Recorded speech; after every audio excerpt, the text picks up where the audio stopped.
Okay, let's get started. Good afternoon, everybody. I'm Ian Mulheirn. I'm the Executive Director of UK Policy here at the Tony Blair Institute for Global Change, and I'm delighted to welcome you all to this afternoon's TBI Talks webinar. We're looking at the question of what does the US election result mean for UK policy.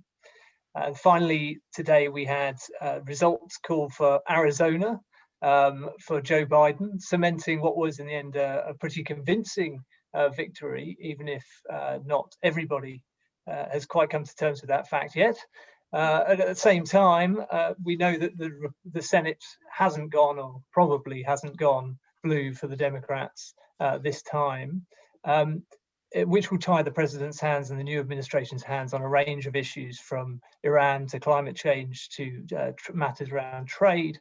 But the change of administration will inevitably have big implications for several of the UK's key policy priorities: trade and Brexit, security questions, and climate change. Will a Biden administration sideline a geopolitically weakened UK after Brexit? Will it transform the prospects for COP26 meeting next year? And what effect will Biden's election have, if any, on the prospects for a deal as the clock ticks down towards the UK's exit from the EU? We've got an excellent panel of discussants to lead us off. We have Dr. Leslie Vinjamuri, who is the Director of the US and Americas program at Chatham House and an Associate Professor of International Relations at SOAS. We have Jonathan Powell, who was formerly Chief of Staff to Tony Blair during his time in office and sometime British diplomat in Washington. And we have Robert Shrimsley, the UK Chief Political Commentator and Editor-at-Large for the Financial Times. So we will look forward to hearing from our contributions from our panelists in a moment. Just in terms of housekeeping, we will hear from our panelists for about 15 minutes in total, 15 to 20 minutes, and then we'll open it up to discussion and Q&A. So as we go, please do type your questions, comments in the Q&A box. And when we get into the Q&A session, I will unmute people to ask their questions, and hopefully we can get a good few rounds of comments and questions in. At that point, so we will kick off, Leslie, if I may, by handing over to you. Thank you. And I should say it's an honor to be invited. Thank you for having me. And it's certainly an honor to be on the panel with Jonathan and Robert. It's great to meet you both and to see everybody here. I'll just say a little bit. I think Ian had asked me to speak about foreign policy. Let me just, though, first put it a little bit in the context of the transition and the election, because I think it is an incredibly important election, as we know, and it certainly sets the context for where America's going and its foreign policy and America's role in the world. The first thing I would say is that, as I think we all know and we hear a lot, America will be tremendously constrained, whatever it wishes to do in the world, by the pandemic and the scale of the pandemic that it faces. 240,000 Americans have very tragically died. We're facing about 1,000 Americans dying every day, more than that. And a pandemic that's really escalating out of control, and a president-elect, Vice President Biden, who clearly recognizes the gravity of this, as well as the economic implications. But the transition, I think, is adding to that domestic constraint, which will be the context for America's foreign policy, and in one or two concrete ways. The first way that Ian referred to is that we clearly don't know where the Senate's heading. It's very close. But there are two runoff elections for Senate in Georgia, and they're taking place in January 5th. That's not only significant for the obvious reason, which is that it will determine whether there's a tie in the Senate, in which case Kamala Harris would be the breaking vote, which means Democrats would have very marginally the upper hand. But the other really important contextual factor is that it means that that both parties remain in campaign mode through much of the transition. And I think that is setting the context for a lot of what we're seeing right now from Mitch McConnell and a number of the Republicans, and also Donald Trump to a degree, who are very keen to make sure that they don't lose the Senate And so they're not about to back off on a certain kind of rhetoric and politics. Unfortunately, that is actually casting quite a shadow over what in other eras might have been a very manageable transition, given the scale of the victor. We have a president who, despite the fact that there are more than 71 million votes for President Trump, we still have well over a 5 million voter lead in the election, and a president-elect on track for 306 electoral votes. So it's divided, but it's also decisive, but it remains in campaign mode. Another reason why that matters, of course, is because it also means that the prospect for a fiscal stimulus to respond to that desperate need for economic recovery is likely to get delayed. So the domestic agenda is really going to loom large in the context of an election where the president-elect won 16% of America's counties, and those 16 counties account for 70% of America's GDP, and an outgoing president won 84% of the counties that account for 30% of the GDP. In other words, inequality is not only very large in America, it's not only been exacerbated and accelerated by the pandemic, but it's reflected in the parties. And the transition is going to compound that because the fiscal stimulus isn't going to get delivered on time. So that's the context in which Joe Biden, the Atlanticist, the multilateralist, the values-based president with deep experience in the Senate, as we all know, in the Foreign Relations Committee and the Judiciary Committee, as a vice president who was really about Congress and about foreign policy, that's where he enters. So regardless what he tries to do, and he will do many things, and he's already picked up the phone to Europe and to Asia, many of America's partners in Asia, and talked about climate and talked about values and talked about alliances, he's still going to have an incredibly challenging situation at home, where moderates had a big voice in the election as well, and progressives have a significant voice in his party, but have had lost some of their status in the House of Representatives. So it's a really complicated domestic picture, and I actually think it's a tremendously interesting domestic picture. Let me just say a couple words on foreign policy. The others on the panel obviously know a huge amount, and I'm sure all of you do too, so I'll kind of whiz through and maybe we can come back. Vice President Biden has made it very clear that he intends to take America back into the world, to build it back better, to go back into a lot of those multilateral alliances, from Paris on day one to the WHO, to recommitting to NATO, to what I'm hearing, more recently is that even maybe more quickly than we might have thought, trying to get back into the JCPOA, the Iran deal. Probably not going back into the Trans-Pacific Partnership, but certainly working in a more cooperative way with Europe on trade, pulling back those tariffs so that it can cooperate with Europe on the big challenge, which is China. So taking a much more assertive, a continuingly assertive but more strategic approach to China, one that layers in questions of values, but also has an eye towards the prize of cooperating on climate, cooperating on global health, thinking about borders, and thinking about the economy and making the WTO work again. So it's a huge agenda. I think there are a couple kind of flagship pieces: convening a summit of democracies, convening a climate summit separate to COP26.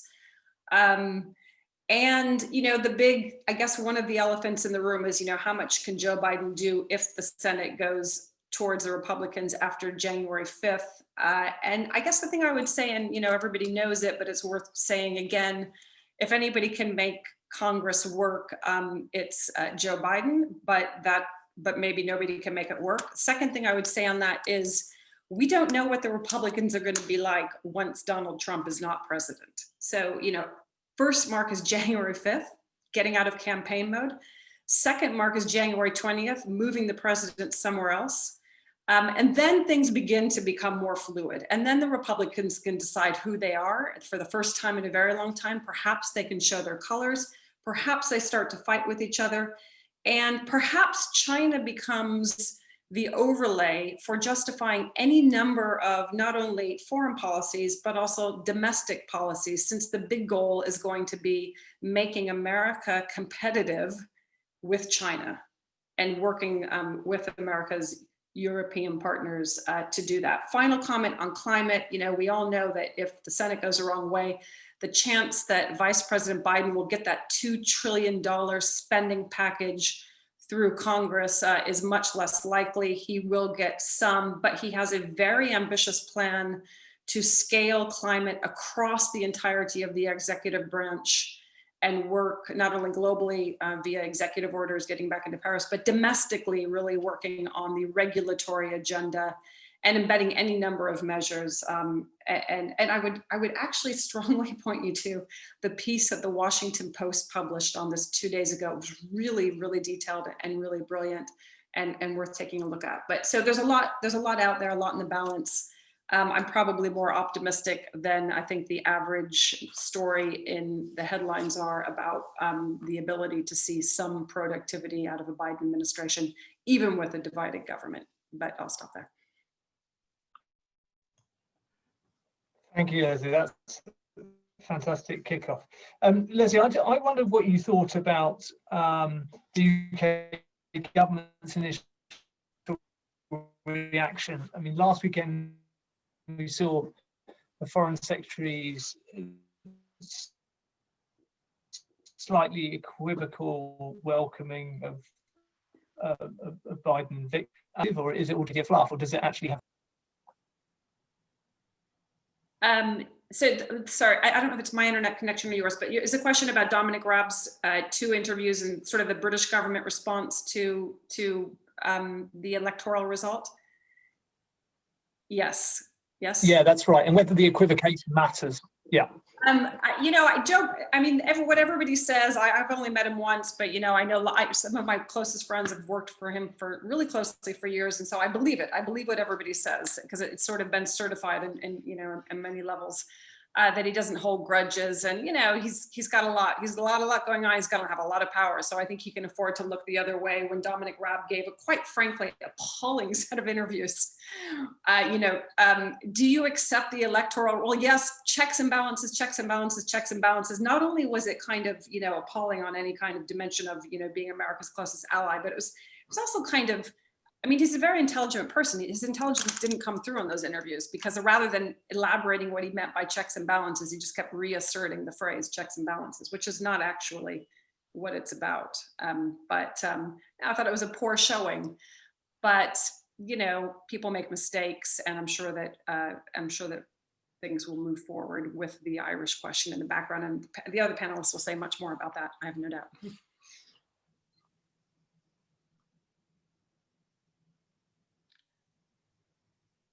Ian, I think you're frozen. Well, you are on my screen. Great. Well, with that, I'm pop Jonathan to take it. Right. Jonathan, do you want to take us from there?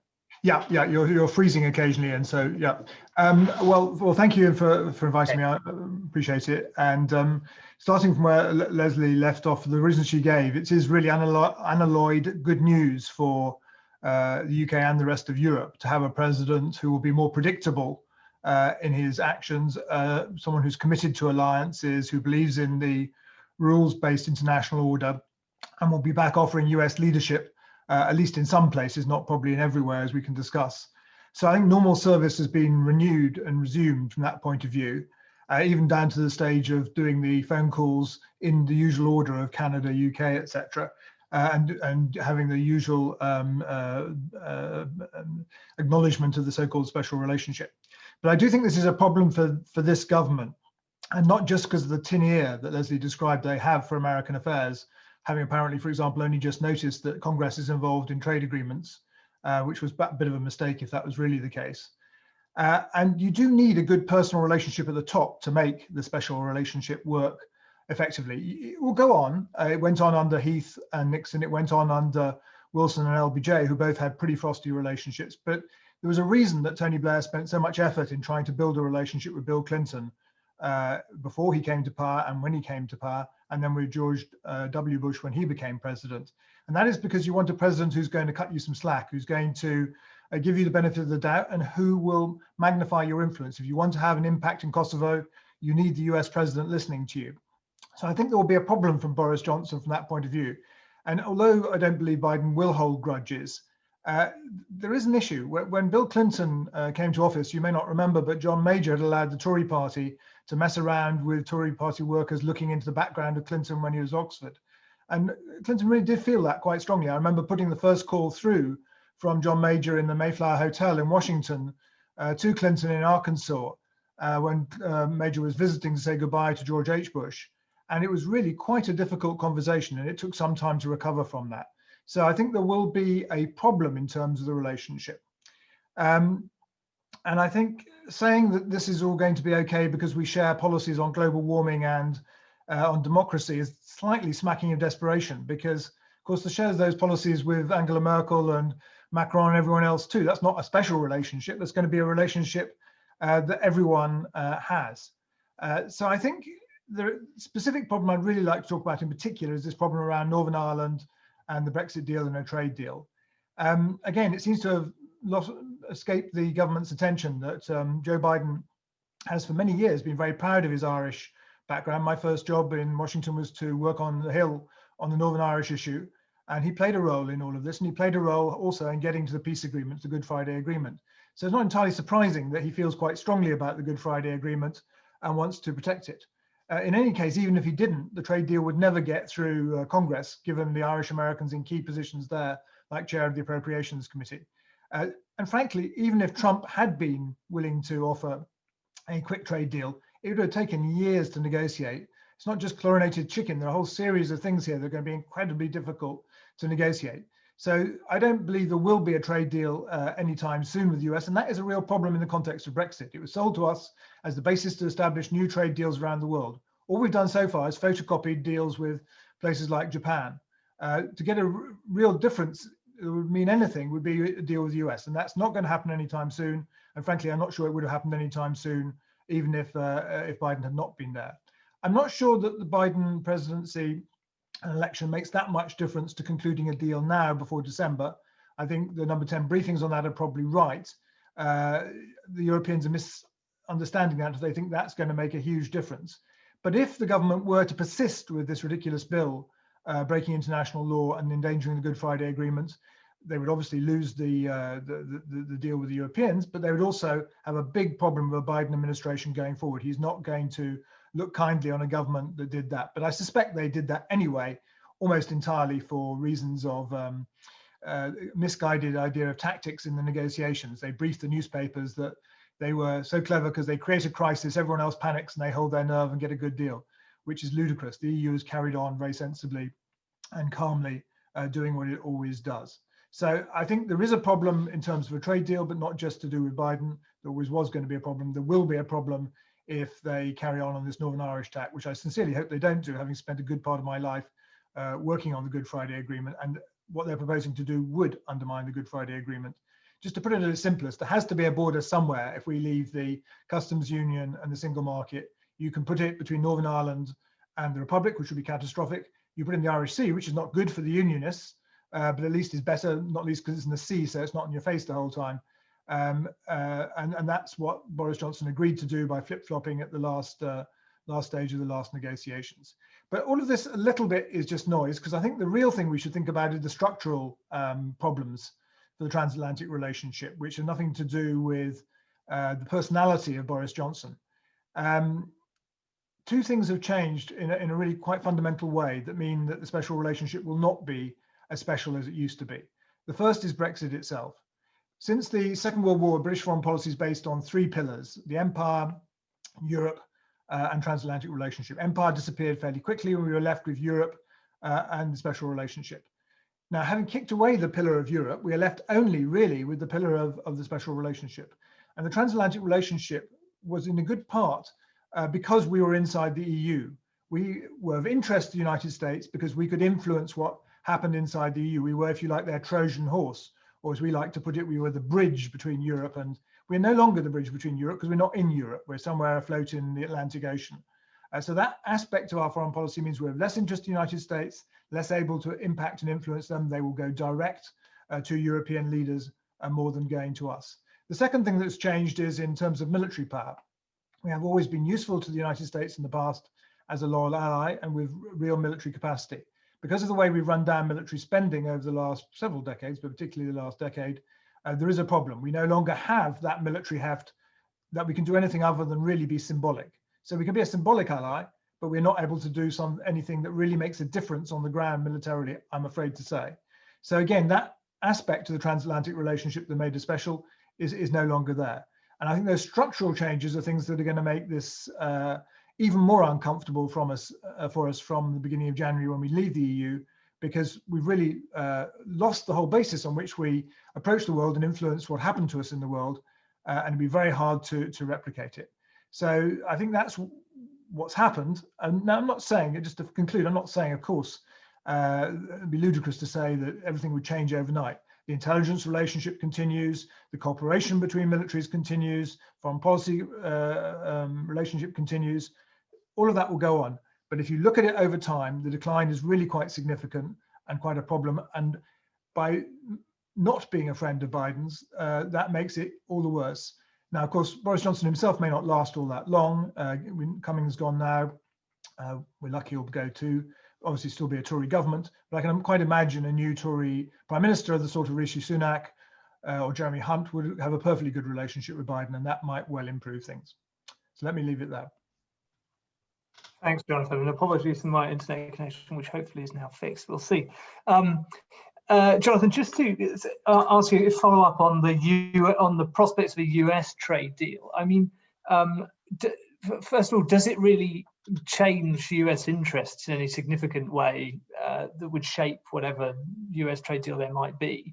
And is such a deal, if we were to secure something with the EU and then move on to a US deal, is it likely to be anything more than quite a superficial affair? Do you think there's prospects for it to be actually economically meaningful, or is it unlikely to be that? Well, American interests have changed to a certain extent in that Donald Trump can care less about Northern Ireland and would never make that a condition for his administration negotiating a deal. It would still be an issue in getting it through Congress. So I don't think it changes a huge amount in getting to the deal, but it certainly will make it more difficult because that interest is very clear and clearly stated. So that's an issue.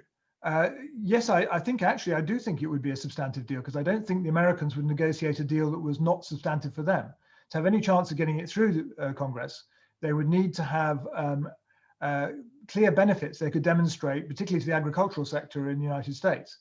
And that's always been the thing that's held up a US-EU agreement. You know, Leon Britton tried to negotiate a new deal between the EU and the US, and that fell down on agriculture. Again, it happened. I can't remember who the last commissioner who tried to do it was again, and it always falls down on that. So they would certainly expect substantial concessions from Britain on agriculture. So it would be a real trade deal. It's just, I just don't think it's going to happen because of that. Yeah. Great. Okay, Robert, let's go to you then, please. Well, thanks very much for asking me. I think my remit is to talk about how this will change both British domestic politics and foreign policy. And one of the great things about this Trump victory is, as it's been interpreted, I've watched the almost miraculous event where every different political faction has found that the has found that the outcome of the US election has absolutely validated the views they already held before. So the left of politics has seen the narrowness of the win as proof that Biden wasn't radical enough. The centre of politics has seen it as proof of the importance of centrism. And the right can say that it was sufficiently close to show that if it weren't for the pandemic, Trump might have won. So it's something for everybody there. I think I would begin by saying that the most important impact, I think, of this election is less that Biden has won, but that Trump lost. Because I think had he won, the impact on the people who are running the Conservative Party and thus the country at the moment would have been very substantial. It would have been to pull them much further down the path of sort of populist nationalism that they've been persisting with for the last couple of years. It would give them the sense that the tide of history remained in their favour. And I think they would have also been forced, given the importance that the Conservative Party attaches to the Atlantic Alliance, they would have been pulled further along with the strategies and positions that Donald Trump took. It would have pulled Britain further towards a sort of autarkic attitude to the world, towards alliances with the fairly rightish groups that they have alliances with already in Europe and had in the European Parliament. And it would have validated the sort of cultural conflict strategies which many in the Conservative Party, and certainly some in Downing Street, have been pushing. So although I don't for a second think that the reason Dominic Cummings and Vote Leave are being cleared out of Downing Street is because of the Trump win, I think it would have changed very much the mood music and the background music, and would have pushed the Tory party, who are going to still be fighting this fight for some time, further in that direction had he won. So I think the first and in one of the most important impact on the government is simply that that position has been halted for a bit. They're having to deal with a different American president, an American president who is, as I think Leslie says, putting America back into the world, which actually, I mean, the support for multilateral institutions ought to be something that a country which has now stepped outside of a power bloc has a vested interest in backing. So I think that in all those ways, the most important impact of this election is that Trump didn't win. I don't disagree with anything that Jonathan said about the direction of trade and Brexit policy. I think the one thing I would add is that I think the impact of this election is that the British government will be forced to focus a little more on its European alliance post-Brexit, post the end of the transition period. I mean, I think we all still more or less expect they are going to seek a deal to get the minimalist trade deal. But the truth is that Britain is going to be redefining its relationship with the European Union for the next decade or two. And whatever has been established in this transition period is merely the first point. There will always be incremental reasons to improve the trading relationship with Europe.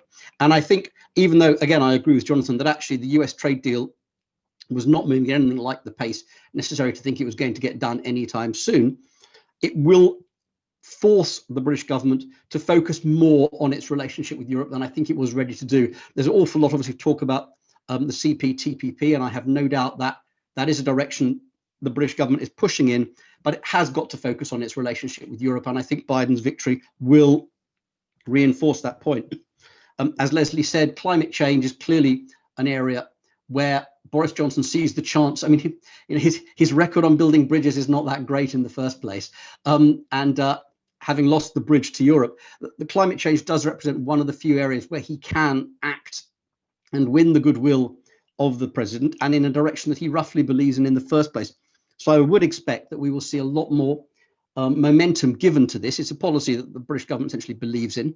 The green recovery is part of its levelling up strategy. So I think it's perfectly possible we will see significant advances on that. I have to say, I think they may well want to think about changing our lead figure in this. I mean, Alok Sharma as business secretary has plenty to do. I think Boris Johnson recognises he needs a more dynamic figure to lead on this. I'm not saying I know that's going to happen, but it would seem to me a wise move. I do think, however, that, and this links to the departures of the Vote Leave team, that we are going to see a change in tone and shift in Boris Johnson's approach. You know, they're still a Conservative government. They're not about to turn into a different party. So I don't think in any of the fundamentals we're going to see major changes of direction. But I do think in the approach they take, they will move away from the deliberate approach of conflict and aggression towards seeing if they can find ways to deliver what they want to do, but in a more consensual way. If you look at all the things that they are, you know, they are raising anger about, be it with the judiciary, be it with the civil service, be it with the BBC, in each of these cases, they have an argument, they have a point. None of these institutions are beyond reform, but the way they have gone about it has provoked this concern. I think that is one thing that we will see change.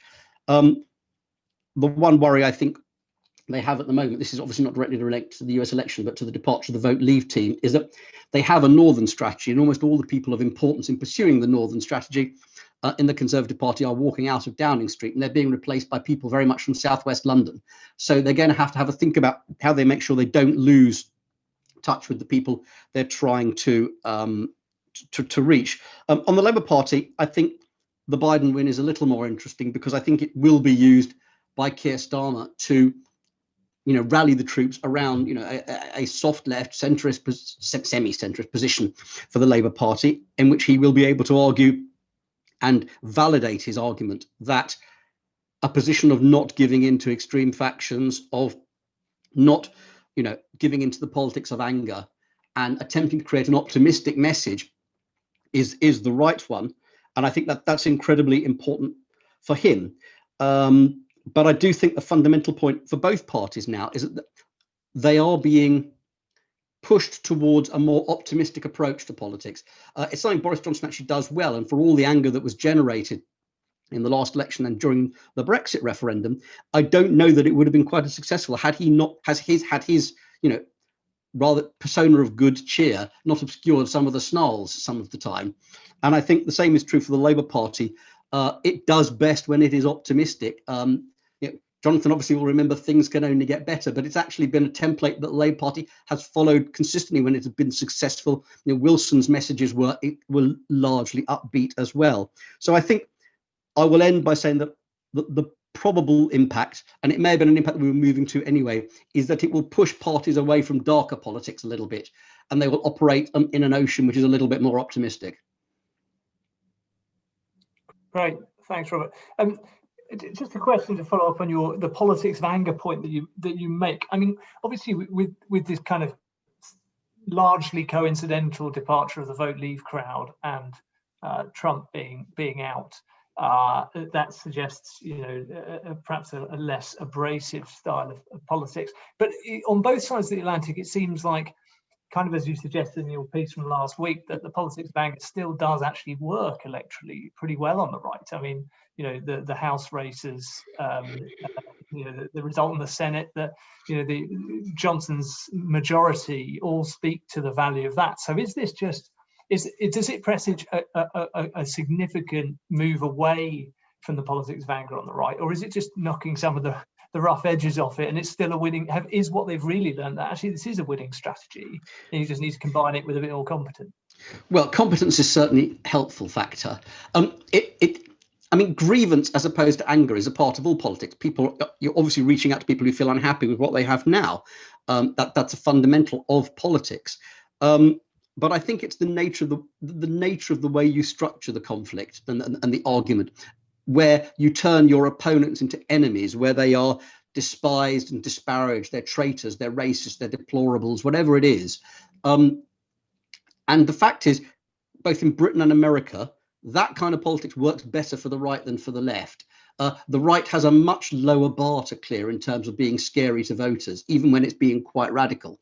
And so it's particularly important for the Labour Party. But I think in both cases, and one of the things, even if you look back to the last election in Britain, part of the brilliance of the "Get Brexit Done" slogan, for all its obvious flaws, is in terms of facts, is that it spoke not only to those who wanted the Brexit they'd voted for delivered, but also to all those who wanted an end to the conflict, and that actually Britain, one may argue that Scotland is in a rather different place at the moment, but Britain in general is not a place where people actively wish for the politics of conflict and wish for this degree of division. They switch off from it. So although they expect you to hear their voices and anger and respond to them, I don't think that angry politics is a long-term successful position for either party, and it's not a viable position for the Conservatives at the moment, because they're going to be judged on what they've done, and it will shore up your base. But the key voters you need to take you over the top are not those people. Yeah. Okay, great. All right, let's open it up to questions. And as a reminder to people, please do stick questions you have in the Q&A box. I will come to people. We'll start with Yvonne Eszterhazy, who's got a question about Kamala Harris. There's a couple of questions here about the US direction of travel more generally. So let's start with those. Yvonne, I'll unmute you if you want to ask your question. Hello, can you hear me? Yeah, we can hear you. Okay, well, I was just wondering, given Joe Biden's age and so on, and the fact that Kamala Harris is such an important vice president, therefore, what do we know about her foreign policy interests, experience, and so on, foreign policy and climate policy? Because I certainly don't know anything about that. Okay, great. And then I'll take one. Eleni Arzoglou's got a question about 2024. Eleni, do you want to ask yours? Yeah, briefly, I just want to ask whether our enthusiasm that Biden will be able to return the US to its pre-Trumpian world role is misplaced. What is there to say that a Trumpian type figure doesn't win in 2024 and pull the US out of the Paris Agreement again? Is the US's old role, world role, defunct? Thanks. Okay, great. And one that's in a similar vein from Duncan Rooke. Duncan, I'll come to you if you want to ask your question. I would like the panel's view on whether Trump or Trumpism would continue to be a factor in the next 4 years, and whether you consider that they have the will or the power to disrupt or even destroy the Biden presidency? Okay, so let's start with those and go back to the panel. Leslie, do you want to start with those?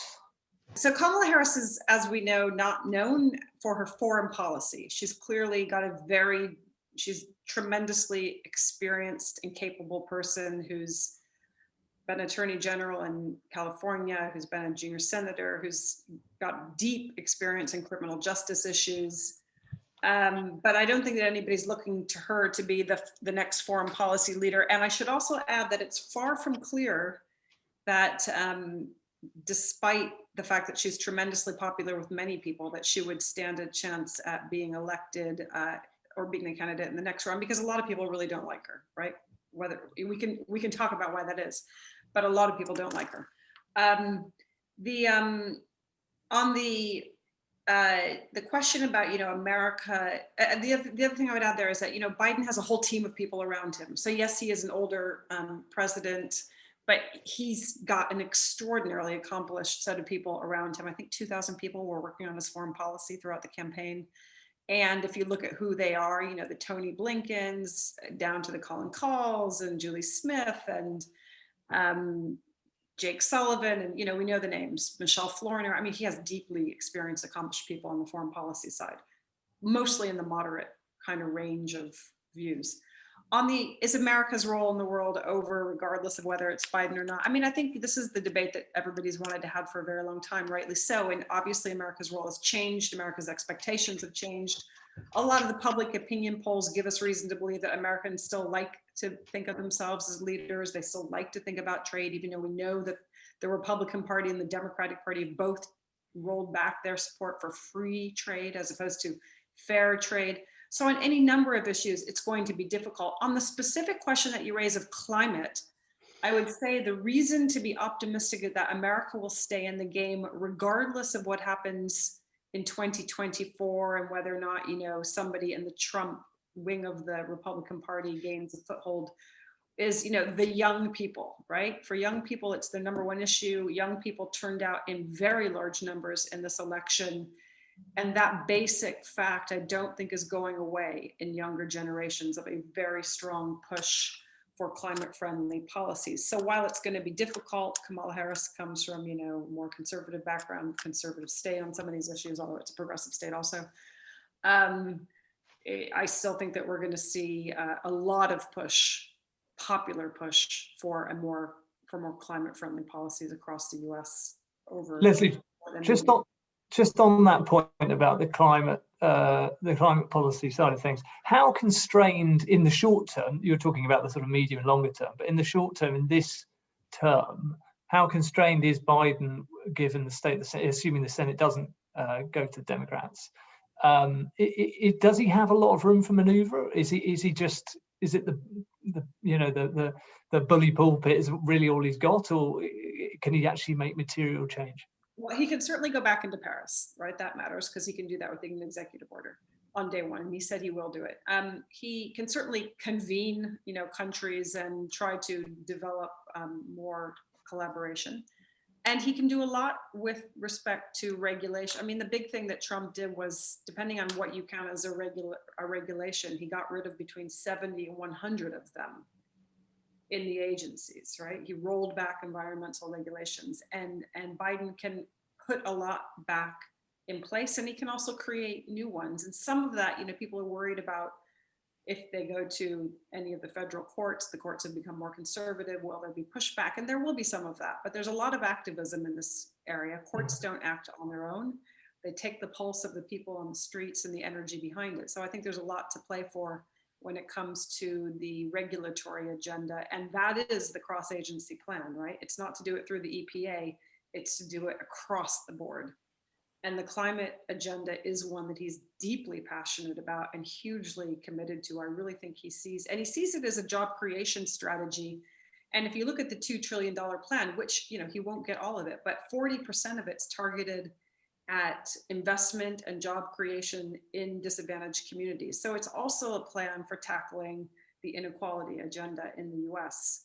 It is going to be tricky if they don't get the Senate, but it's not going to be dead. Great. Okay, Jonathan, do you want to go on that? Just a couple of quick points. Firstly, on the role of the United States in the world. As I said, they'll be back in a leadership role in a number of places, but they won't be back in leadership roles everywhere. For one thing, the role of the United States has changed. The hegemony of the end of the Cold War no longer exists. Secondly, Obama was already much less interventionist than his predecessors, and Biden will continue that. So what we won't have is the erratic in and out hokey cokey of Trump, but we'll have the United States back in leadership. But I think in places like Syria or somewhere like Ethiopia, where there's a problem at the moment, or Ukraine, I think we're less likely to see US leadership in the same form. They'll be expecting Europeans to do more, and the Europeans, in any case, have been filling some of the void during Trump, so they themselves will be reluctant to give that up. On the issue of Trumpism, I think this is a very interesting question. The shame, the tragedy of not having a knockout blow is that Trumpism will stay alive. What Trump's maneuvers at the moment, partly to do with salving his ego, but mainly to do with maintaining Trumpism as a effective commercial vehicle for the next 4 years, an effective political vehicle for the next 4 years. And 70+ million people voted for Trump, despite everything that happened. More people voted for him, despite what happened. So Trumpism is a very strong force. I don't know that it's such a problem for Biden. It's a problem for the Republican Party, I think.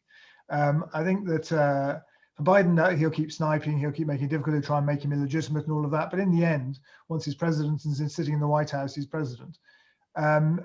I think the problem is the Republican Party, because the Republican Party, or some of it, had hoped that they could recover, could go back to being a more traditional party. And what Trump has done is made sure they definitely can't do that. And I think that's what will be interesting to watch over the next 4 years.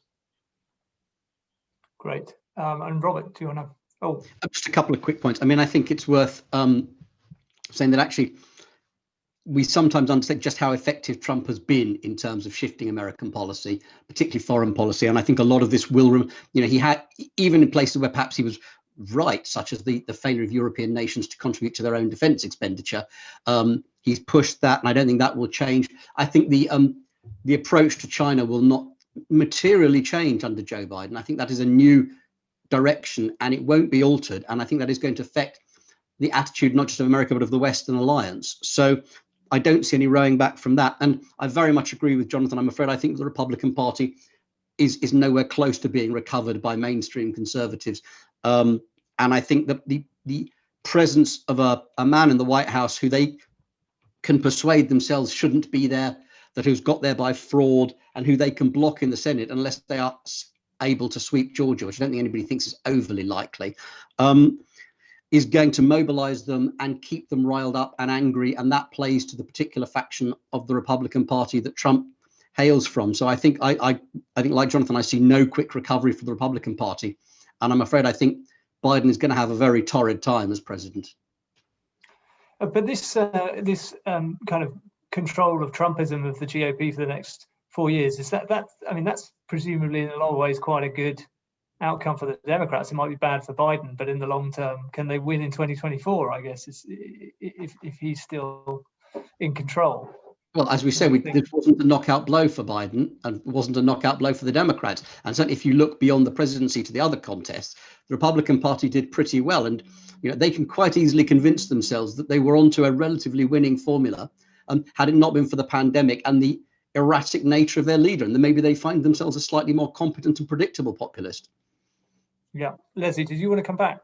Yeah, I just want to say one thing, or two things. One is, 71 million people voted for Trump, but I still think we need to, and we're first of all, the exit polls from everything I've heard were not good because they were radically different from each other. So it's going to take a little while to know exactly why people voted for Trump, but we do know a couple of interesting things. One is that, there were people. I come from Omaha, Nebraska. And Nebraska is one of the two states that splits its electoral college vote. It's only ever done it once before this election. I did it in 2008. But this year, Omaha voted for Vice President Biden, but they returned their Republican congressman to the House. So that's happened. That didn't happen in the case of Senate and President. That didn't happen in a single race in 2016, and it happened in a number here. So people are not necessarily voting because they believe in the philosophy. Sometimes it's really a personal thing. We've seen a number of cases where, Republican leaning went the other way. But also amongst the, some of the things that we're hearing is that a lot of people moved away from the Democrats because of the defund the police message, which was just simply too radical. They misinterpreted what it meant. The Democrats, progressive wing of the Democratic Party, and the people on the street communicated it very poorly. And a lot of people went, what, you're going to get rid of our police forces? Forget it, we'll vote Republican. So that doesn't mean that they wanted Trump and Trumpism, right? So I still think that what we're likely to see as we disaggregate the results is that there's a hardcore that like Trumpism, and then there are a lot of people, like the people in my hometown, that never do anything but vote Republican and actually were willing to vote for Biden because they just couldn't stand the Trumpism. So I think, again, we got to look at that and what it actually means and how big that segment of the party is. However, having said all that, I think and the second tinge was socialism, right? Defund the police and socialism were really things that pushed people away from the Democrats, but not necessarily towards Trumpism. Finally, just that, the dangerous and toxic part about the Trumpism for democracy in America going forward is that he has fundamentally altered what we expect and what we can get when it comes to information and veracity and facts in the American media environment. It's gutted. And that, I think, is the most destructive part of the legislation. Okay, thanks, Leslie. So we've been talking a lot about the internal aspects of this, but James has got a question on the JCPOA. Leslie, for you, I think. James, do you want to ask your question? Yeah, guys, hi. Thanks very much indeed. Leslie, question for you. You were quite intriguing about Iran. You suggested that Biden might move quickly on the JCPOA. Could you spell that out a bit more? And then secondly, a question for everybody.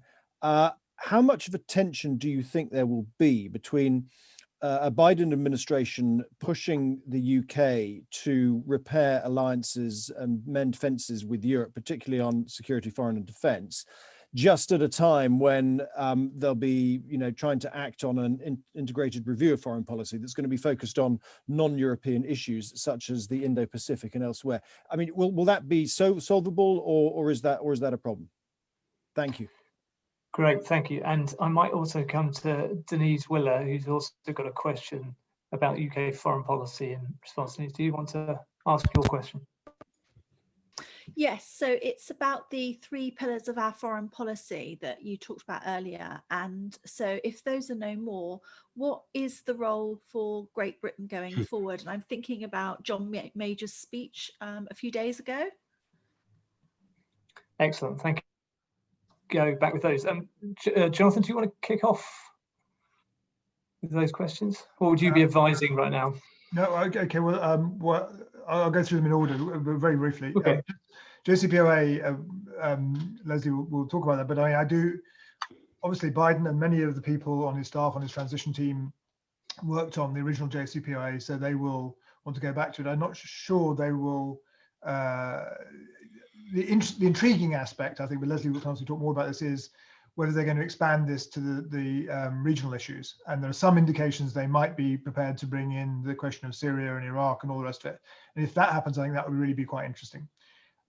In terms of the integrated review, well, I kind of feel now the Treasury said the integrated review isn't about money. I don't really know what it is about. So I've no idea what an integrated review means if you're not going to actually put any resources into it. So I'm pretty skeptical that it's going to produce anything very useful at all. And any British government would be pretty unwise, whether the US president says so or not to try and reach out to Europe and try and shore up its relationship. I imagine what they'll be trying to do is make the E3 more significant. I mean, if I was them, certainly that's what I would try and do. And there is some scope for that, because Germany and France might be willing. Germany under a new leader might be particularly willing, and that would give you something to work with. And if I was them, I would also try and reintegrate in some way with the EAS machinery and try and have an impact on European foreign policy more generally, because that gives you a bit of heft and a bit of somewhere to go somewhere. But if they really think they're going to make their foreign policy of India and China, I think that's for the birds. And lastly, on John Major's speech, I really did think it was an excellent speech. I thought it was, in every respect, first class. And the problem is, I mean, it's the old thing. You know, it used to be we'd lost an empire and not found a role. Well, we'd sort of found a role for ourselves, and now we just thrown away Europe and possibly transatlantic relationship, and really we have no role at all. We actually find ourselves in a dreadful position. And one of the big debates that's going to have to happen in the next several years is, what do we see ourselves as doing in the world? At the moment, there's absolutely no answer, frankly, from anyone in politics on that. And I think there's a great big void to be filled by people making some suggestions. Great. Leslie, do you want to come in on that, particularly the JCPOA? Yeah, I mean, I should refer you to my colleague Sanam Vakil at Chatham House, who is really deep in the conversations with the experts. There is some word on the street. It's really no more than word on the street amongst the talking people in the know that there is consideration now of going quickly back in without conditions to be big, bold, and demonstrate trust and extend a hand, whether that's what will happen. Before we'd been hearing mostly it's going to take time and renegotiation and considering a broader deal because the game has changed. But in the last few days, there's a different conversation. So, but again, you should interview Sanam because she really knows. The other thing I would say, in addition, was the question about the US working with Asia directly and cutting out Europe, or was it about Britain on the foreign policy Asia question? I think it was about the James Landale's question. The second part, yeah. That was James's question was about Biden moving faster than expected. Can you elucidate how you do that and why? Yeah, I mean, I guess on the question about going straight to India to work on China, I do think, I think the US is going to absolutely want to work with Europe as it approaches its China strategy. The only thing I would add in addition to what Robert had said about China is that while it's true, everybody's going to be tough on China, American attitudes towards China are deeply hardened as a result of the pandemic, there's bipartisan consensus, blah, blah, blah. But I think that there's a difference in that Pompeo's line is increasingly over the last several months become so hardcore ideological, black and white, no room for wiggle. And I don't think we're going to see that. I think we're going to see, real focus on democracy and human rights and values and cooperation with transatlantic partnership to deal and tackle with market access and investment screening and all sorts of issues.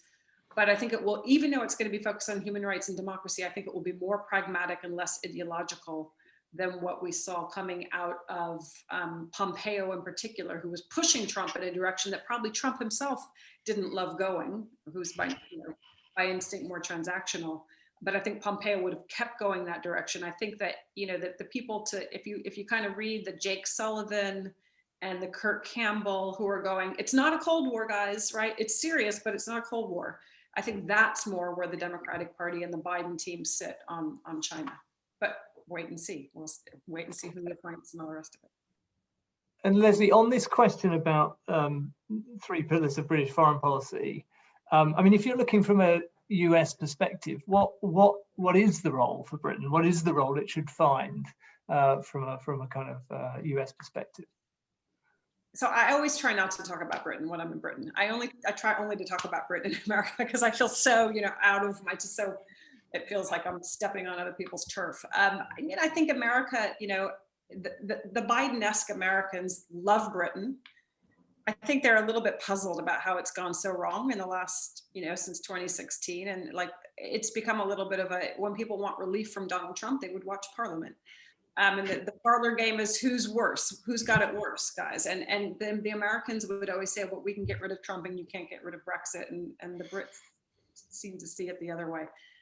But, at the end of the day, Britain is always going to be a go-to on any number of things, comfort zone, go-to, defense, intelligence, universities, all those things. But it's up for grabs. It depends on what happens in Britain. I think the American attitude is it kind of depends on what happens in Britain. Yeah, still lots of like to work through Britain again. Yeah. Okay, great. Robert, do you want to come in on those? Yeah, I mean, a couple of thoughts. I have to. I never ever subscribed to the view that Boris Johnson was a Donald Trump, although he had some Trumpish tendencies and there were aspects of Trump's behaviour that he respected. But I think the fundamental problem Britain has is that it has a government with sort of a deep belief in British exceptionalism and global dreams, but an increasingly parochial outlook and increasingly parochial backbenchers. And it was interesting, Jonathan mentioned the E3, and I was talking to quite a senior German figure a couple of weeks ago who was saying we've put this on the table a few times, and Britain doesn't want to know. It doesn't want to be bound into an E3, and that's something I've had confirmed in Britain as well. And there is a sort of, we don't want to be bound by rules and structures, but unfortunately, we want to be able to have an ad hoc influence, and they reject the notion that much of the influence you can have if you are essentially a supporting actor in lots of issues is by the alliances you build in those structures at times when there isn't an immediate crisis. And so I think they've got a problem there, and I completely agree with Jonathan. They ought to attempt to reattach themselves in as far as they can. The one initiative that Britain has been pushing, and I have a degree of skepticism about it, is this D10 initiative, which is the notion of the 10.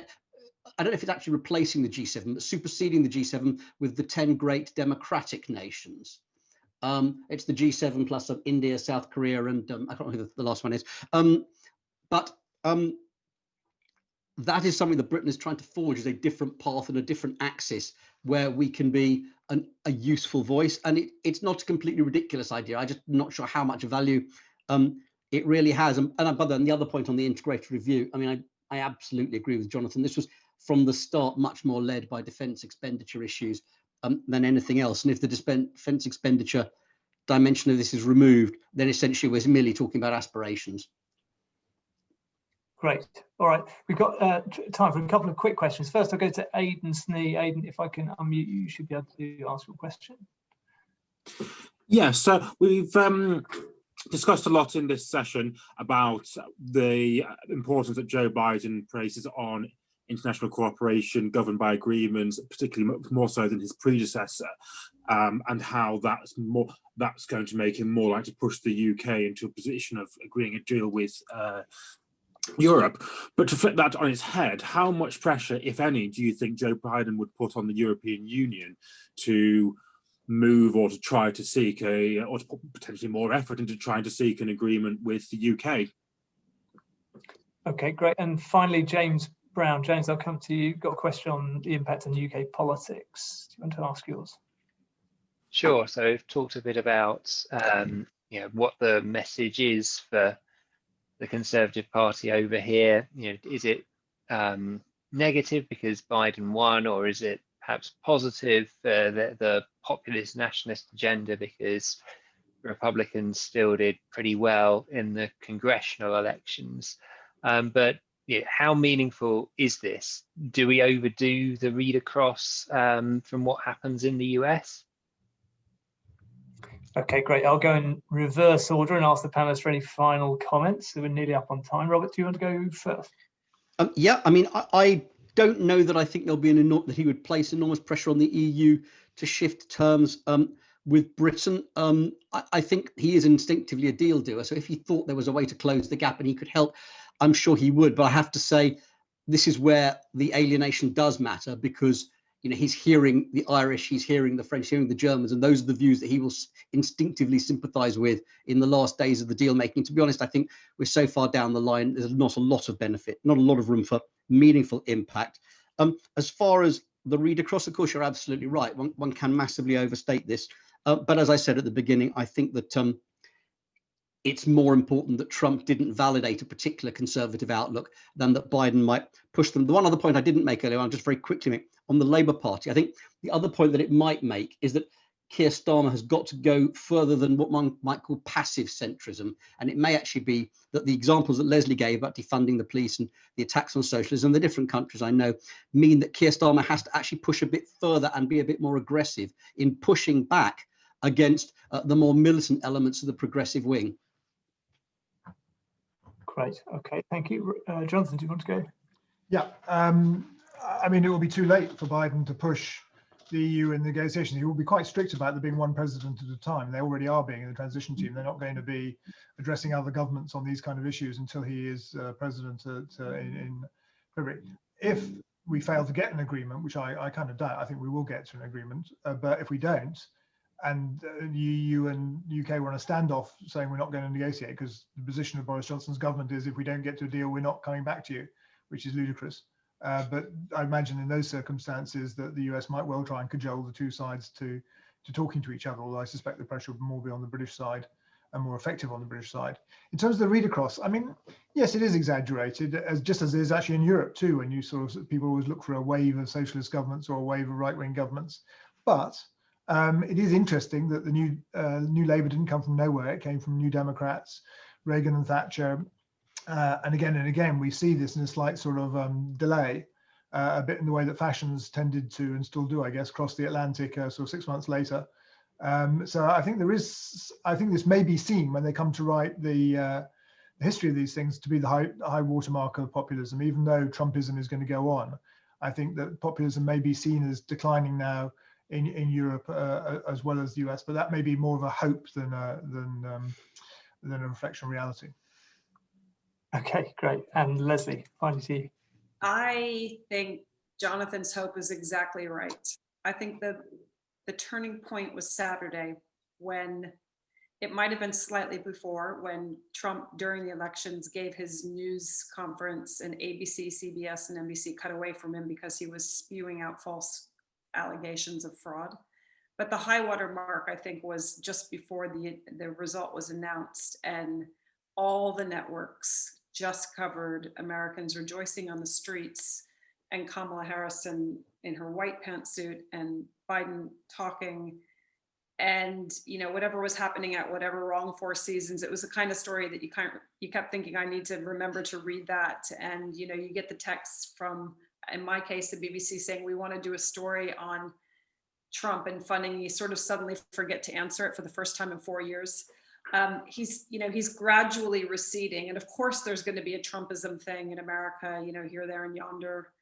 And there's going to be a struggle in the Republican Party, but people are watching America. They've been watching America for 75 years or whatever it is, and they're watching it much more now. And I just think that the explosion of goodwill towards a change is going to be overwhelming, and it is going to change the narrative, and it's going to change huge numbers of things in the UK and far beyond. It isn't to say it's not going to be smooth sailing. There's going to be a lot of rupture, but it absolutely is going to mark the beginning of a change. The next moment was the announcement of a vaccination, and there's going to be a third thing. We don't know what the third thing is, but everything good comes in threes. So yeah, I think that was the high water mark. Fantastic, thank you. Right, well, we're just over time, so I'll bring it to a close. I mean, we've covered a lot of ground, particularly about the US itself, and perhaps less on the implications for UK policy. But I think one of the things that comes across to me is that there's still a lot of smoke to clear in terms of what the implications of this are for UK policy, not least on what happens in the US in the coming month or two, but also more importantly, perhaps in what decisions the UK decides to take in terms of the Brexit negotiations and what role it starts to shape for itself from the 1st of January next year. So that's going to be key to what this means for the UK, I think. Do look out for work we've got coming out from the Institute, particularly around Brexit over the coming weeks, and next year in the run-up to COP26 we'll be doing more on that. But all that remains is for me to say thank you to Leslie, to Jonathan and to Robert for a fantastic contribution this afternoon. A video of the session will be up online early next week, so do share it around. And in the meantime, I hope you all have a great weekend. Thank you.